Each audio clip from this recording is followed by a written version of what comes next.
Captain Jisu Wang sat in the command chair of the Unbroken. She was 35 years old now. 20 years of training had made her into the perfect commander. Her crew of 200 trusted her with their lives. Today she would test that trust. Dimensional fold in 30 seconds, her navigator announced. Jisu took a deep breath. Outside the windows, there was nothing but darkness. They were at the very edge of the solar system, hidden behind a frozen moon. In 30 seconds, they would become the first humans to leave Sol in over a century. All stations report ready, Tactical Officer Sun Wu Lim said. He was a serious man with steady hands. Jisu had served with him for 10 years. There was no one she trusted more in a fight. Medical Bay standing by, Medic Han Zhang added. She was the same doctor who had saved the Vorath refugees years ago. Her heart was as big as her skills. Jisu looked at her crew. They were afraid. She could see it in their eyes. But they were also ready. They had waited their entire lives for this moment. Today we make history, Jisu said. Whatever happens out there, remember who we are. Remember why we fight. Not for revenge. Not for glory. We fight so that others can be free. The countdown reached 0. Space folded around them like paper. One moment they were at the edge of Sol. The next moment they were in the outer rim. Thousands of light years away, Jisu blinked. The stars outside were different. Strange constellations she had only seen in old books. Real stars. Alien stars. We made it, Sun Wu whispered. His voice was shaking. For a long moment no one spoke. They just stared at the view. 100 years of exile had ended in a single heartbeat, then the alarm started screaming. Contact! Sun Wu shouted. Multiple ships? Confederacy signatures? They are attacking something. Jisu's screens filled with data. A convoy of small ships was running from a fleet of Confederacy warships. The small ships were civilian vessels. No weapons. No chance of escape. The Confederacy ships were destroying them one by one. Who are they? Jisu asked. Myray species, Sun Wu replied. According to our records, they tried to rebel against the Confederacy 50 years ago. The Confederacy has been hunting them ever since. Jisu watched as another Myray ship exploded. She could imagine the people inside, families, children, people, who had done nothing wrong except dream of freedom. Her orders were clear. Stay hidden, observe, do not engage. Humanity was not ready for open war. One ship could not change anything, but Jisu was not just a soldier. She was human. And humans did not watch innocent people die when they could help. Battle stations, she said quietly. Sun Wu looked at her with wide eyes. Captain, our orders are to remain hidden. If we reveal ourselves, the Confederacy will know we are back. I know, Jisu said. And I do not care. Those people are dying. We can save them. That is all that matters. The bridge was silent. Every officer waited to see what would happen. This was the moment that would define everything. Heian spoke first. I joined this crew to save lives, not to watch people die. Sun Wu closed his eyes for a moment. Then he nodded. Weapons charging. Targeting Confederacy vessels. The Unbroken moved like a ghost. The Confederacy ships never saw it coming. Jisu's crew had spent their entire lives training for this moment. Every shot was perfect. Every move was precise. In 3 minutes, 12 Confederacy warships were burning wreckage. The Unbroken had not taken a single hit. The Myray convoy stopped running. They floated in space, too shocked to move. Then slowly, a message came through on the communication channel. Unknown vessel. Who are you? What species? Jisu opened the channel. She thought about what to say. 100 years of history were behind her. The future of humanity was ahead. We are human, she said simply. We came to help. The response took a long time. When it came, the Myray voice was trembling. Human? That is impossible. Humans were destroyed. The Confederacy told us you were gone forever. Jisu smiled. The Confederacy told you many things. Most of them were lies. We were not destroyed. We were waiting. And now we have returned. The Unbroken escorted the Marais convoy to safety. Along the way, Jasoo learned their story. The Marais had once been a proud species with a beautiful homeworld. They had resisted Confederacy rule. In response, the Confederacy had burned their planet to ash. For 50 years, the survivors had been running, hiding, dying one by one. Why did you save us? The Marais leader asked. You do not know us. We have nothing to offer you. Jasoo thought about the question carefully. 100 years ago, we were cast out, she said. The galaxy turned its back on us. We know what it feels like to be alone, to be forgotten. We came back so that no one would ever have to feel that way again. The Marais leader was silent for a long time. Then he did something no alien had ever done to a human. He bowed his head in respect. We will tell others, he said. We will tell everyone. The humans have returned, and they fight for us. Word spread faster than light. Through hidden channels and whispered messages, the news traveled across the galaxy. The humans were back. They had impossible technology. They had defeated Confederacy warships like they were toys. And most amazing of all, they fought to protect strangers on the Confederacy homeworld. The High Command received the reports.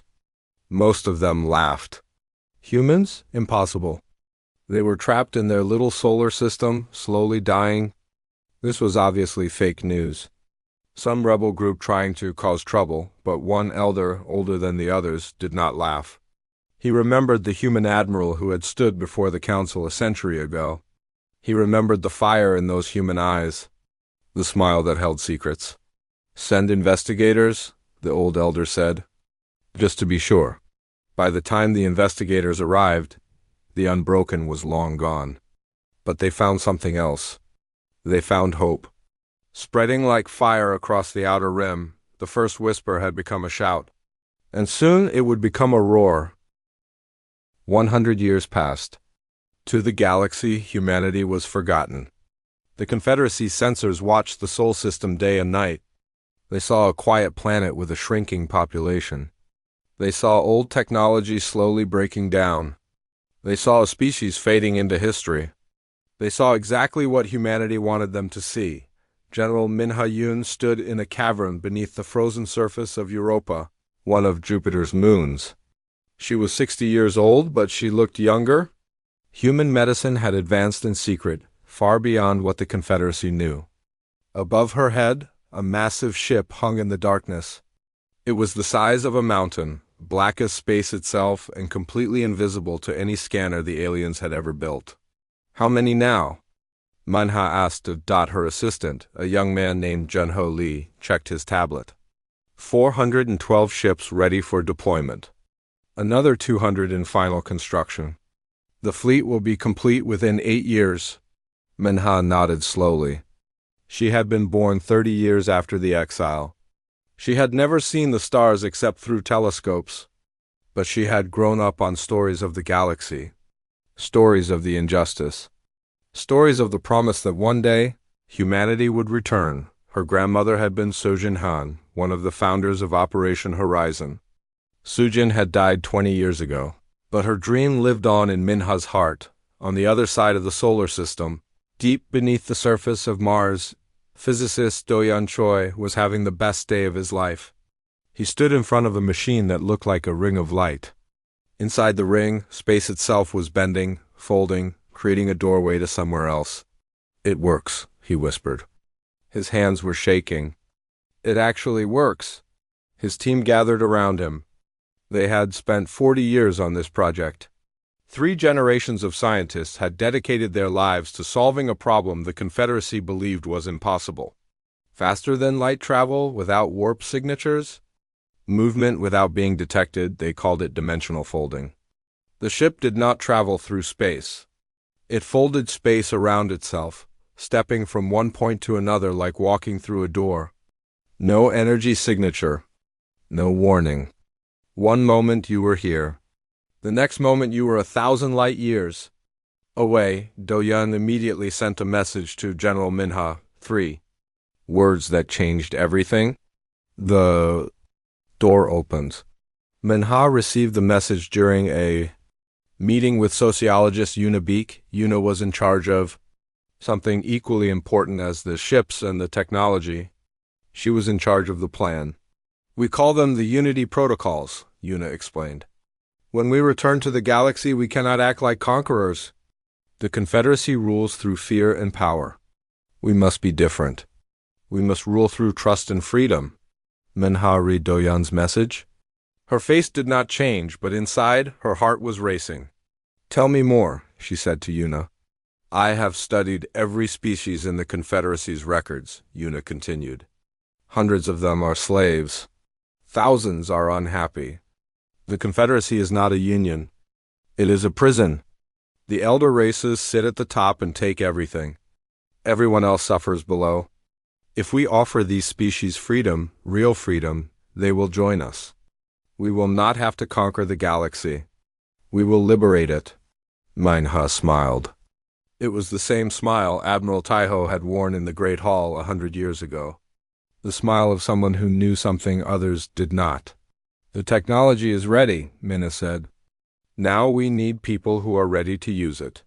Across the solar system, a generation of children was growing up with a single purpose. They were called the Quiet Generation. They did not know television or entertainment. They did not know lazy afternoons or simple pleasures. From the moment they could walk, they were trained combat, science, diplomacy, medicine, every skill humanity would need when the time came. A young girl named Jisoo Huang was one of them. She was 15 years old and already one of the best pilots in the fleet. Her instructors said she could fly through an asteroid field blindfolded. She had never seen Earth's blue sky. She had never felt real rain on her face. But she knew exactly why she existed. One day, her mother told her, you will fly among the stars. You will see things no human has seen in 100 years. And you will help free people who have been slaves for longer than our exile. Jisoo nodded. She did not fully understand yet. But she would dot in the outer reaches of the solar system. Something unexpected happened. A small alien ship crashed on a frozen rock. The creatures inside were injured, dying. They were Vorath, a species enslaved by the Confederacy for 10,000 years. Human rescue teams found them. They could have killed them or let them die. Instead, they saved them. The Vorath were confused. They had been taught that humans were monsters. Dangerous animals that had to be locked away, but the humans fed them, healed them, treated them with kindness. Why? One Vorath asked, why help us? We are your enemies. The human doctor, a woman named Heian Zheng, shook her head. You were never our enemies, she said. The Confederacy is our enemy. You are just another species they have hurt. When we return to the galaxy, we will free your people too. The Vorath could have reported back to the Confederacy. They could have revealed humanity's secrets. Instead, they chose silence. They chose hope. 10 years before the planned return, General Minha gathered her commanders in the great cavern of Europa. Above them, hundreds of ships waited in darkness. Below them, millions of soldiers trained in silence. Minha looked at the faces around her. Some were old, like her. Some were young, like Jisoo. All of them had been waiting their entire lives for this moment. Wake the sleepers, Minha said. Begin final preparations. In 10 years, we return to the stars. The silent century was ending. The storm was about to begin. The great hall was silent. 10,000 alien faces looked down from their seats. Some had scales. Some had feathers. Some had no faces at all, just lights that blinked in patterns humans could not understand. Admiral Taiho Park stood alone in the center of the floor. His uniform was clean. His back was straight. But inside, his heart was breaking. The Speaker of the Galactic Confederacy rose from his throne. He was a creature of living stone, ancient beyond measure. His voice filled the hall like thunder rolling across mountains. Humanity has been judged, the Speaker said. The verdict is final. You are banished. Your colonies will be dissolved. Your ships will be stripped of their engines. You will return to your homeworld and never leave again. This is the will of the Confederacy. Taiho did not move. He had known this was coming. For 3 years he had fought against it. He had begged. He had argued. He had shown them everything good about his people. But it was not enough. It was never enough. May I speak? Taiho asked. The speaker waved one heavy arm. You may, but it will change nothing. Taiho looked up at the alien faces. So many species. So many worlds. The Confederacy ruled over 4,000 different kinds of life. They had built an empire that stretched across the stars, and they were afraid of humans. You call us dangerous, Taiho said. His voice was calm. You say we carry a sickness in our minds. You say we will infect others with our madness. But I ask you this. What is our crime? What have we done that is so terrible? No one answered. The silence pressed down like a weight. I will tell you, Taiho continued. We hope, when our cities burn, we rebuild them. When our people die, we remember them and keep going. When someone tells us we cannot win, we fight anyway. That is our crime. We refuse to accept that anything is impossible. The speaker made a sound like rocks grinding together. It might have been a laugh. That is exactly why you must be removed, the speaker said. Your madness spreads. Other species see you fight against impossible odds. They see you survive disasters that should end you. They begin to believe they can do the same. They begin to resist. We have spent 50,000 years building order in this galaxy. We will not let you destroy it. Taiho smiled. It was a sad smile, but there was something else in it too. Something the aliens could not understand. Then you have already lost, he said. Because you cannot kill an idea. You cannot banish hope. You can push us back to Earth. You can take our ships. You can build walls of warships around our sun. But you cannot stop us from dreaming. And one day, those dreams will become real. The speaker struck his throne with his fist. The sound echoed through the hall like an explosion. Take him away. The sentence is final. Guards came forward. They were tall creatures with too many arms and eyes that glowed red. Taiho did not resist. He walked with them willingly, his head held high not far away. On a ship at the edge of the system, Dr. Sujin Han watched the broadcast. Tears ran down her face. Beside her, Engineer Wujin Kong stared at the screen with empty eyes. It is over, Wujin said. They have won? Sujin wiped her tears. She looked out the window at the stars. So many stars. So many worlds they would never see again. No, she said quietly. They think they have won? There is a difference. Wujin looked at her. What can we do? They are taking everything. Our ships. Our technology. Our future. Sujin turned to face him. There was fire in her eyes now. The same fire that had burned in Admiral Taiho's voice. They are taking what they can see, she said. They cannot take what is in here. She touched her head. Or here. She touched her heart. They think they know us. They think we will lie down and accept our fate. They are wrong. Over the next few months, humanity retreated to Earth. The alien warships watched as human colonies were emptied. Millions of people came home to a planet that could barely hold them. The Confederacy took their warp engines, their weapons, their communication arrays. They left humanity with nothing but basic technology. Enough to survive. Not enough to escape, but deep beneath the mountains of Korea. In a facility that no alien scanner could detect, a group of scientists and engineers gathered in secret. Taiho was there, finally released from alien custody. Sujin was there. Wujin was there. And hundreds of others who refused to give up. We call this Operation Horizon, Taiho said to the gathered crowd. The Confederacy believes they have ended our story. But this is not an ending. This is a beginning. They have given us something valuable. They have given us time. Time to think. Time to plan. Time to build something they cannot imagine. He looked at the faces around him. Young and old. Scientists and soldiers. Artists and engineers. All of them had the same look in their eyes. The look of people who had lost everything except the one thing that mattered most. Hope. It may take 10 years, Taiho said. It may take 100. It may take longer than any of us will live. But one day, humanity will return to the stars. And when we do, we will not come as beggars. We will not come as conquerors. We will come as something the Confederacy has never seen before. We will come as liberators. And the galaxy will never be the same. Outside, the alien warships formed their blockade around the sun. They believed they were building a prison. They were wrong. They were building a cocoon. And inside that cocoon, something new was growing. Something that would change everything. The exile had begun.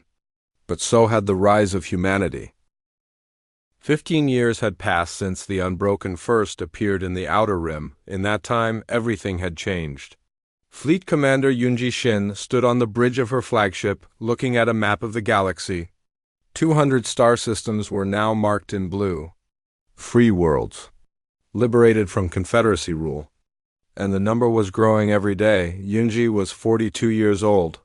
She had been born during the Silent Century.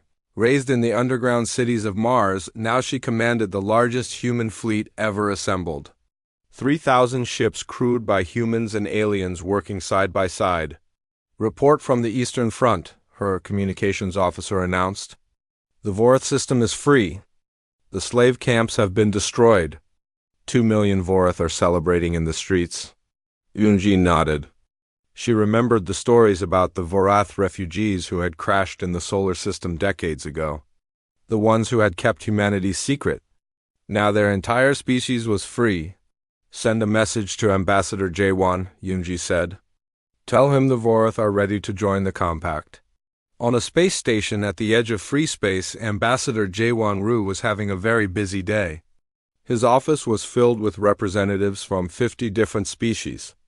They had come to join the Free Worlds Compact, the alliance that was reshaping the galaxy. Jaewon was not a soldier. He had never fired a weapon in his life. But in many ways, his work was more important than any battle. Wars could destroy empires. But only diplomacy could build something better. The compact has no rulers, Jaewon explained to the gathered representatives. No species is above another. Every world has one vote. Every voice matters. We do not tell you what to do. We simply stand together and help each other. A representative from a reptilian species raised a clawed hand. The Confederacy promises the same thing. They say all species are equal. But they lie. Jaewon smiled. Yes, they lie. We do not. Ask the Myre, ask the Vorath. Ask any species that has joined us. Have we treated them as slaves? Have we taken their resources? Have we asked for anything except friendship? The reptilian representative thought about this. Then slowly he nodded. My people will join? We have been slaves for 8,000 years. It is time to be free? More species joined every day. The compact grew stronger. But the Confederacy was not sitting quietly. They had finally realized the truth. Humanity was back. And they were losing. The Elder Council gathered in their ancient chamber. They were the oldest beings in the galaxy. Some had lived for 100,000 years. They had ruled unchallenged since before most species learned to make fire. Now, for the first time in millennia, they were afraid. We must destroy them, one elder said. Send everything we have? End this before it spreads further.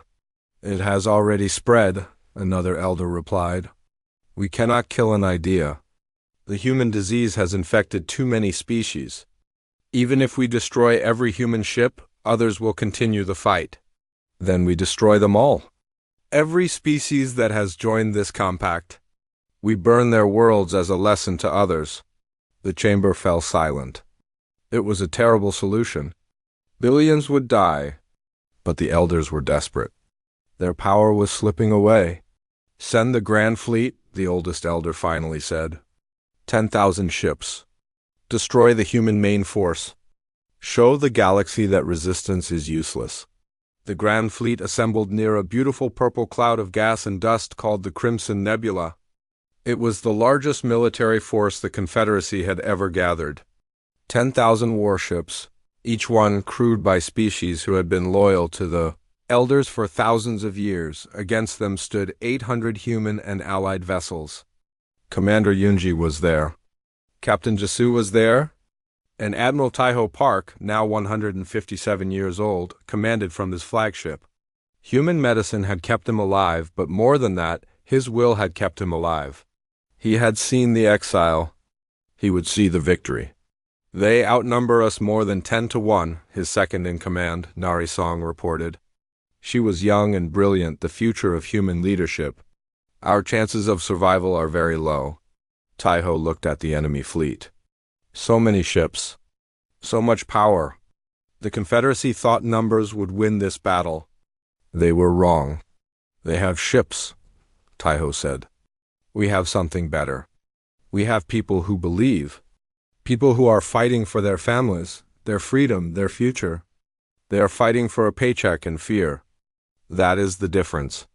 The battle began. Confederacy ships advanced in perfect formation, firing waves of energy that could destroy moons. But the human ships were not there. They folded space around themselves, appearing behind the enemy, beside the enemy, inside their formations. The Confederacy had never faced anything like this. Jasu led her squadron through the heart of the enemy fleet. Her pilots flew like dancers, dodging fire that should have been impossible to avoid. They had trained for this their entire lives. Every move was practiced. Every shot counted. Focus on their command ships, Yunji ordered. Cut off the head and the body will fall. One by one, the massive Confederacy command vessels exploded. Without orders, the enemy fleet fell into chaos. Ships crashed into each other. Formations broke apart.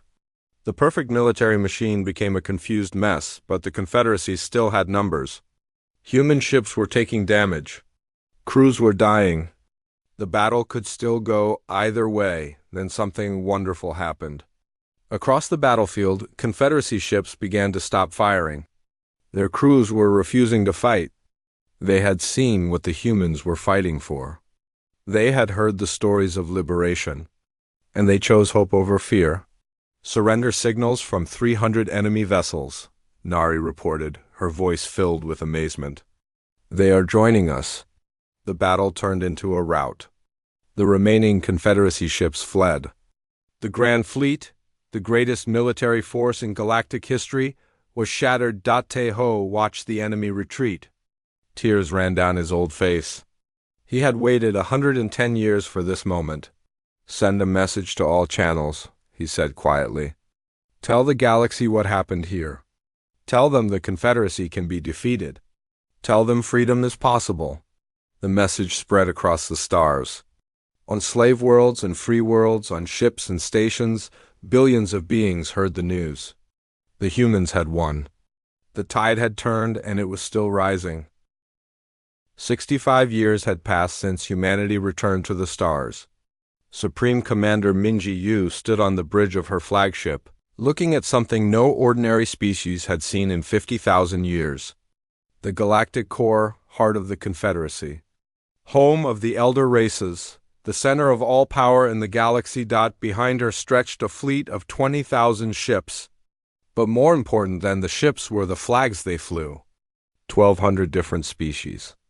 1,200 worlds. All standing together. All believing in the same dream. Min Ji was 70 years old. She had been a young soldier during the liberation campaigns. She had fought beside Yunji Shin and learned from Admiral Taiho. The old heroes were gone now. Taiho had died peacefully 10 years ago, finally able to rest after seeing his life's work complete. But their spirit lived on in everyone who followed. The Elder Council is hailing us, her communications officer reported. Minji straightened her uniform. This was the moment humanity had waited for since the exile began. Not just victory. Something more important. Put them through. The main screen flickered. 5 elder beings appeared. They were ancient beyond imagination. Creatures of stone and light and living crystal. They had ruled the galaxy for longer than most species had existed. Now they looked tired, defeated, afraid. Human commander, the oldest elder spoke. His voice was heavy with age. You have come to destroy us. To take revenge for what we did to your people? We understand. We accept our fate? Munji said nothing for a long moment. She let the silence stretch. The elders shifted nervously. They expected anger. They expected hatred. They expected to be treated the way they had treated others for thousands of years. No, Minji finally said. We have not come to destroy you. The elders looked confused. This was not what they had prepared for. 165 years ago, Minji continued, you banished humanity from the galaxy. You called us dangerous. You said our hope was a disease that would spread to other species. You were afraid that if others learned to believe in themselves, they would no longer need you. She paused, letting her words sink in. You were right to be afraid. Hope did spread. 1,200 species have joined our compact. Slave races have become free peoples. Worlds that lived in darkness now see the light. Everything you built on fear and power has crumbled. The oldest elder lowered his head. Then finish it. We have lived too long anyway. You misunderstand, Minji said. Her voice softened. We did not come here to end you. We came here to offer you a choice. She stepped forward, closer to the screen. The Confederacy is dead, but you do not have to die with it. Join us. Become part of the Free World's Compact. Not as rulers, not as masters, as equals, as partners, as friends. The elders stared at her in shock. For a long moment, none of them could speak. You would forgive us? One elder finally asked. After everything we did? Forgiveness is not about the past, Minji said. It is about the future. We can spend the next 1,000 years fighting. We can fill the galaxy with death and destruction. Or we can build something new together. Something better than anything that came before. The elders whispered among themselves. Their ancient faces showed emotions they had not felt in millennia: hope, shame, wonder, fear. Finally, the oldest elder spoke again. 3 of us will join your compact. We are tired of ruling. We wish to learn how to serve. And the other 2? Minji asked. 2 elders stepped back from the screen. Their faces were hard and proud. We will not bow to lesser species, one said. We would rather die alone than live as equals. Minji nodded slowly. That is your choice. We will not force you, but we will not help you either. Your worlds will receive no trade. No aid, no contact. You will be alone with your pride. Perhaps in time you will change your minds. She cut the transmission. The battle was over. But the real work was just beginning. Over the next 50 years, the galaxy transformed. The Free World's Compact became the foundation of a new civilization. There were no emperors, no masters, no slaves. Every species had a voice. Every world had value. Problems were solved through cooperation, not conquest. Humans spread across the stars, but they did not rule. They taught. They healed. They built. They became known as the species that would help anyone ask for nothing and never give up hope. On 1,000 worlds, monuments rose. Not monuments to human generals or human victories. Monuments to the idea that had changed everything. The idea that any being, no matter how small or weak, could stand up and say, no more. On Earth, life had changed as well. The planet was green again. Clean air and clear water. Cities that floated in the sky and villages that nestled in ancient forests. Humanity had finally learned to take care of their home got in a small house near the mountains of Korea. A little girl named Hanyul Park was asking her grandmother questions. Hanyul was 8 years old. She had never known a universe without freedom. She had never known fear of alien masters or dreams of impossible battles. Grandmother, she asked, is it true we were sent away once? Is it true the galaxy did not want us? Grandmother Soyen Park smiled. She was old now, her hair white as snow, but her eyes still sparkled with the fire that had burned in her family for generations. Taiho Park had been her great-great-grandfather.